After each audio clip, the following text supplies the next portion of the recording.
আসসালামু আলাইকুম, সবাই কেমন আছেন? আশা করি সবাই ভালো আছেন। দেখেন চট্টগ্রাম সমুদ্র সৈকত ঢেউ বাড়তেছে, জোয়ার আসবে। জোয়ার আসলে পানি এই জায়গাতে উঠে, এই জায়গাতে পানি উঠে, এই পর্যন্ত পানি আসে। ঠিক আছে, 6 ঘন্টা পর পর জোয়ার আসে। এটা হলো পতেঙ্গা সমুদ্র সৈকত। দেখছেন কত সুন্দর জায়গা, আপনারা এসে ঘুরতে পারেন।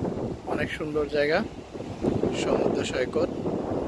এখানে এই যে ফ্রিবুট, তারপরে এই যে জাহাজগুলা দেখা যাচ্ছে, এগুলা বাইরে